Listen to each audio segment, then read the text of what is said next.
She caught me looking again, not in that casual, passing way neighbors do, but the kind that lingers a second too long. The kind that makes both of you aware something's shifting in the quiet space between hello and something else. Her name's Maya.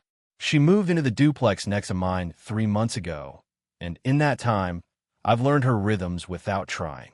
The soft scrape of her balcony chair against the tiles every morning at 7. The hum of her music when she cooks. The way her laughter sometimes sounds forced, like she's reminding herself she still can.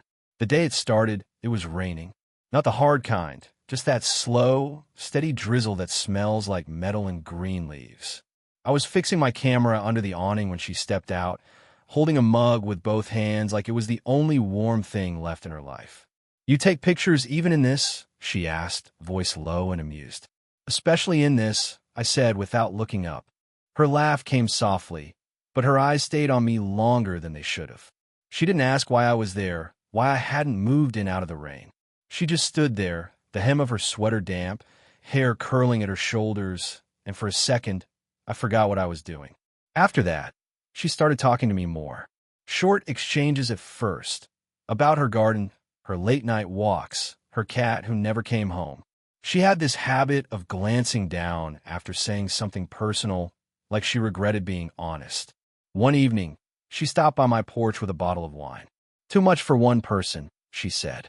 "And you look like you could use company." She didn't wait for me to say yes. She just walked in like she belonged there. I noticed small things first. Her perfume smelled faintly like citrus and smoke.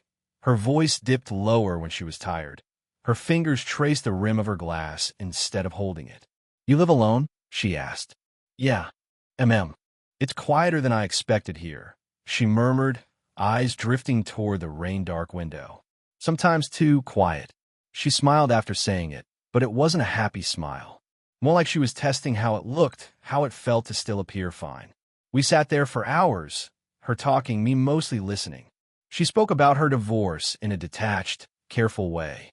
Not bitter, just done. "I used to think I needed someone to see me," she said, eyes on her glass. "Turns out, I just needed to remember I was still here." Her hand brushed mine when she reached for the bottle. It wasn't accidental. Not really. Her skin was warm, her touch light, but it stayed too long for a mistake. Neither of us moved. I could hear the ticking of the kitchen clock, the faint hum of her breathing, the sound of rain getting heavier outside. She looked up finally. "You don't talk much, do you?" "I do," I said. "When it matters." Her smile tilted, slow and uncertain. "And does this," she gestured vaguely between us, "matter?" I didn't answer. Couldn't. The air between us had gone too still. Then, before either of us spoke again, someone knocked on her door, next door, sharp, unexpected, too loud for that hour. Her eyes flicked toward the sound, then back to me. For a second, she didn't move. The rain kept falling, her wine glass trembled in her hand, and the silence between us felt like a secret we'd already broken. And that's how it began. The next time I saw Maya, she was barefoot on her porch, trying to fix a wind chime that kept knocking against the railing. Her hair was up, a few loose strands sticking to her neck in the late afternoon heat. I told myself not to look too long. Didn't work. "Could use a ladder," I said, walking over. "I could use a lot of things," she muttered, then smiled like she wanted to take it back. I steadied the chime while she tied the knot, our hands brushing once, twice. Her skin was warm, not from the sun, but something else, something close. When she climbed down, she looked at me as if waiting for me to say something, anything. I didn't. I just handed her the string, and she nodded. That small, quiet kind of thanks that carried more weight than words. Later that week, she found me at the cafe near the park. "You live here now?" she teased. "Trying to get some work done," I said, though my camera sat untouched beside the coffee cup. "Mind if I interrupt your productivity?" I didn't.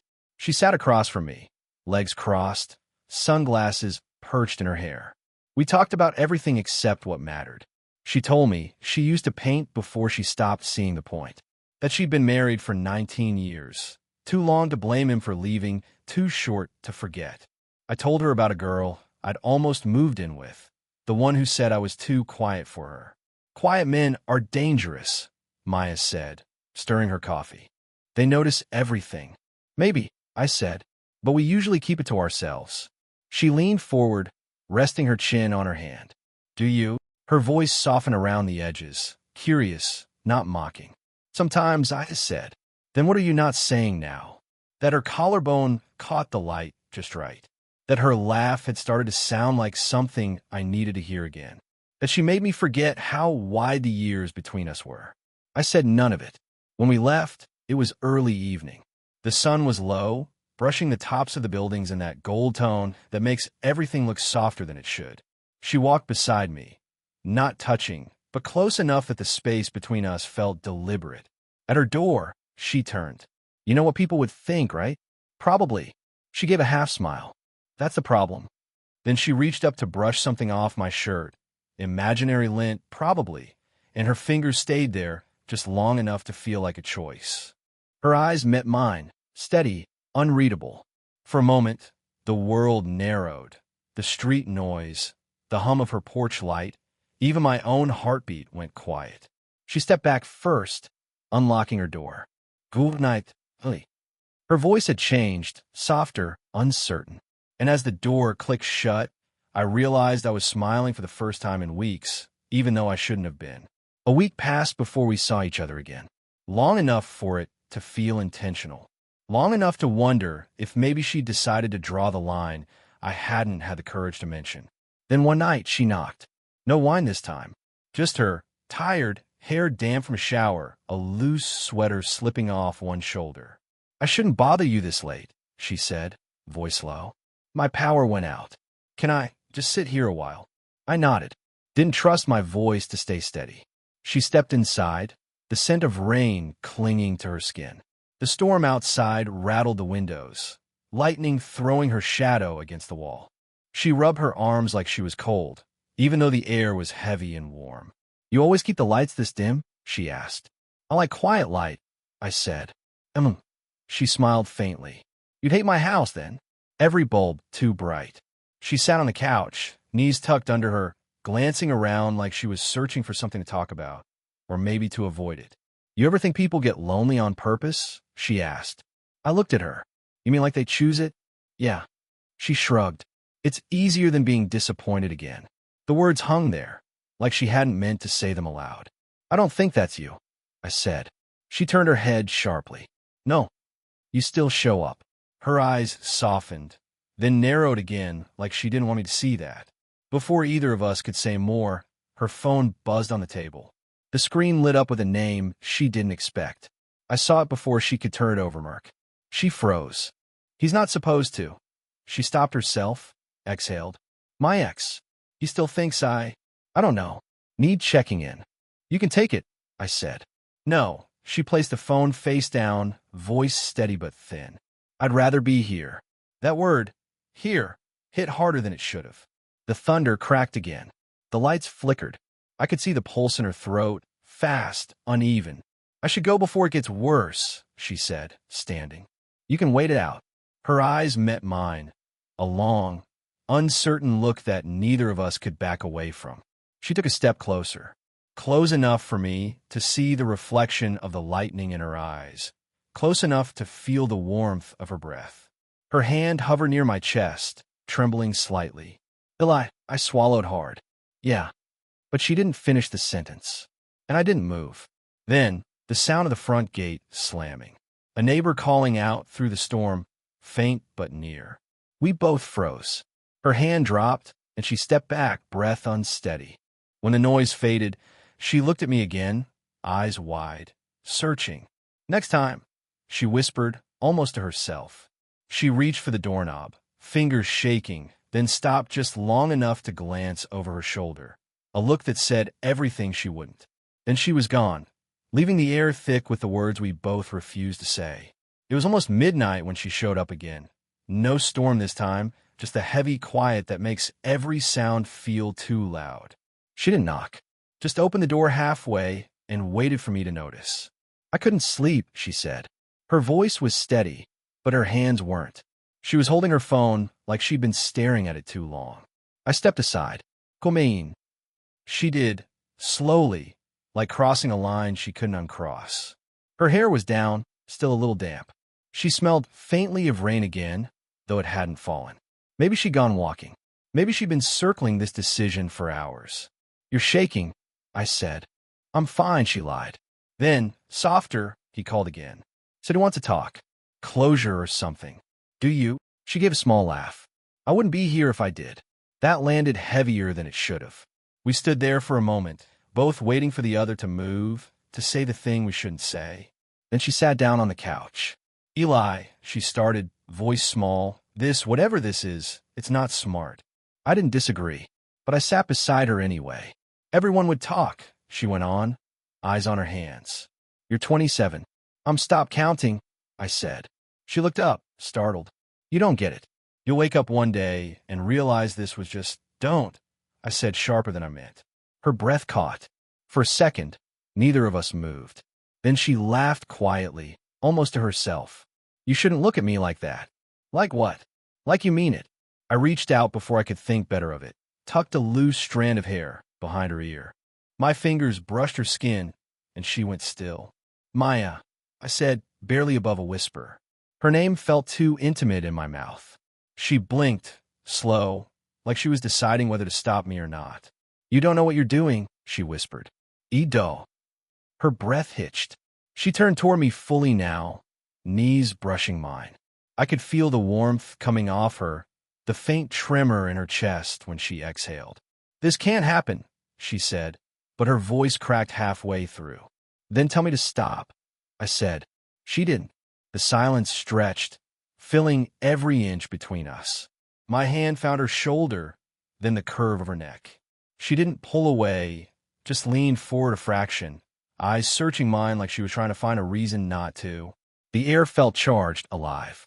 Her fingers curled into the fabric of my sleeve. Her lips parted, and just as the space between us vanished, her phone buzzed again on the table. The sound cut through the quiet like glass breaking. She froze. I could see her pulse jump in her throat. The screen lit up. "Mark?" Her eyes met mine, full of something raw, dangerous, unfinished. She whispered, "Don't move," and then she reached for the phone.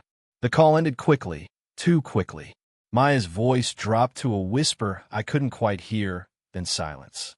She set the phone down, face unreadable, hands trembling just enough for me to notice. I waited for her to speak, but she just stared at the dark screen, like it had shown her something she didn't want to believe. Finally, she said, "He's in town." "Mark?" She nodded. "He was at the gallery tonight, the one where I used to work. He said someone told him I was seeing someone." My stomach tightened. "You told him?" "Of course not." She looked up sharply. "You think I'd—" She stopped herself. "No, but someone must have seen us.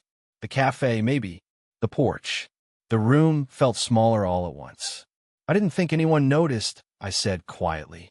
"They always notice," she whispered. "Especially when they shouldn't." She stood, crossing her arms, pacing the narrow stretch of floor between us. The movement was restless, almost desperate. I wanted to reach out, to calm her, but something in her posture warned me off. The way her shoulders stiffened each time she turned, like she was holding herself together by force. "Eli," she hesitated, eyes flicking toward me. "You didn't tell anyone, did you?" "No, I wouldn't." Her breath came out shaky. "Then how?" She broke off. The look on her face changed. Confusion turning into something else. Guilt, maybe. Realization. I frowned. "What?" She pressed her palm to her mouth. "I told a friend. Just once. I didn't say your name, but I told her there was someone. Younger. That he made me feel." She stopped. The air between us pulsed, heavy, unfinished. "Younger?" I asked quietly. She looked up, startled. "That's what I make you feel." Her throat worked as she swallowed. "That's not fair." "No," I said, stepping closer. "It's honest." Her eyes glistened. Not tears, just that sheen of emotion she never let fall. She didn't step back, but her breath came faster. "You think I don't know how this looks?" she whispered. "You think I haven't heard what people say about women my age who what?" I closed the distance, my voice low, shaking a little. "Who wants something real again?" Her lips parted, but no sound came out. My hand brushed her arm, just that, and she flinched not from disgust but from how much it startled her. "I don't want to ruin your life," she said finally. "You won't," I said. "You already changed it." She blinked like the words physically hit her. Then she exhaled a trembling laugh, one that sounded like it hurt. "God, you don't even know what you're saying." I stepped closer. "Then tell me." Her eyes darted toward the door, then back to me. For a moment, everything inside her seemed to fight at once. Fear, desire, regret. Finally, she whispered, "If he finds out, it won't just be him I lose." I didn't ask what she meant, because in the next heartbeat, she reached out, her fingers catching the edge of my sleeve, holding on, not pulling me closer, just keeping me there. "I can't keep pretending this isn't happening," she said, voice trembling. "Then don't," I murmured. Her hand tightened once, then let go, and she stepped past me toward the door. But before she opened it, she turned back, eyes wet, voice barely a breath. "Tomorrow, my place. If you come, we stop pretending for good." The next evening I went. Didn't plan to. Told myself I wouldn't.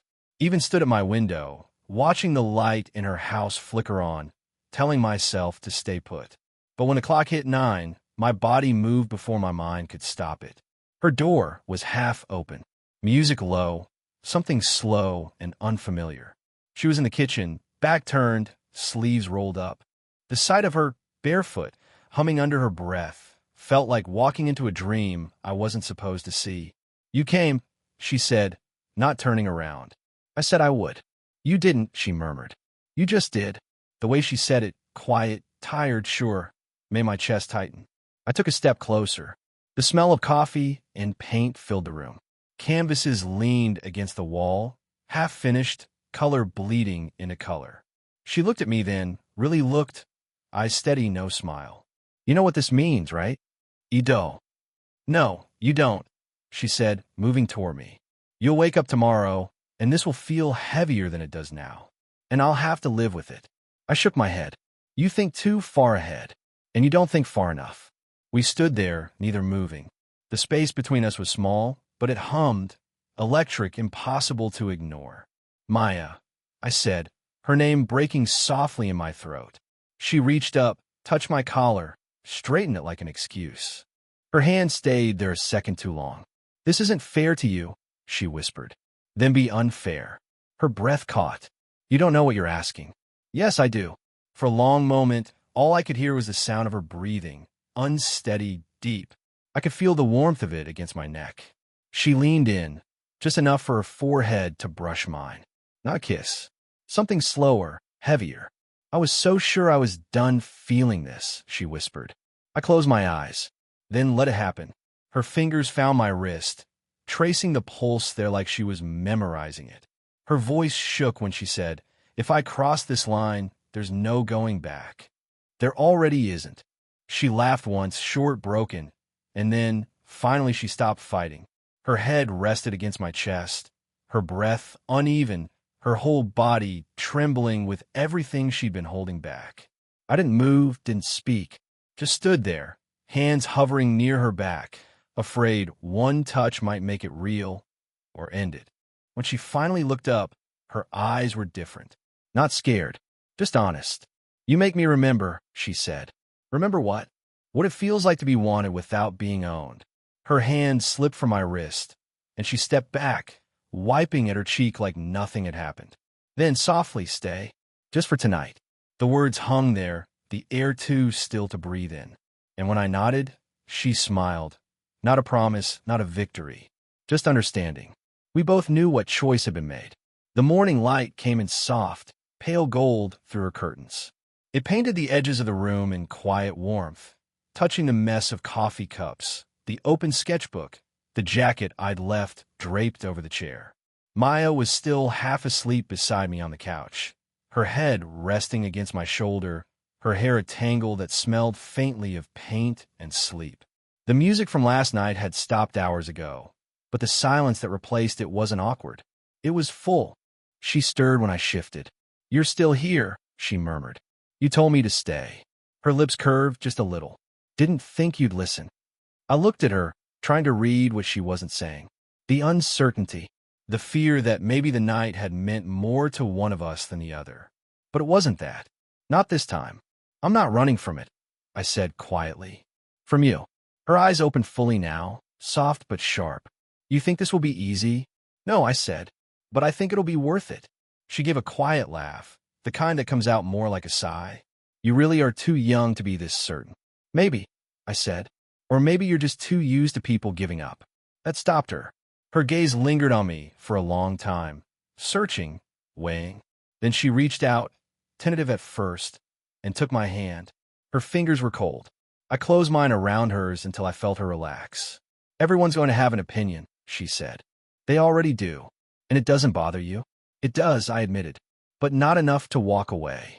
The room went still again, except for the sound of her breathing, slower now, steadier. She leaned into me, her hands still in mine, her head fitting against my chest like it had found its place there long before either of us admitted it. Outside, the morning had started properly. A car door, birds, the hum of a lawnmower somewhere down the street. Ordinary sounds, but they felt different, like the world had quietly allowed us this moment. Maya's thumb traced the inside of my wrist once, a small, absent gesture that said everything words couldn't. You really think we can make this work? She asked. I looked at her, brushed a strand of hair from her face. I think we already are. She smiled, small, real, unguarded. Then she turned her hand and laced our fingers together, holding on tight. We sat like that for a long time, not talking, not planning. Just being there, exactly where we weren't supposed to be, exactly where we both wanted to be. When she finally looked up, her voice was barely a whisper. Don't promise me forever. I won't, I said. Just tomorrow. Her head rested against me again, and I felt her exhale, slow and peaceful. For the first time, neither of us felt the need to fill the silence. The light shifted higher across the floor, bright and forgiving. And just like that, it was enough. Did you enjoy the story? What kind of stories would you like to hear next?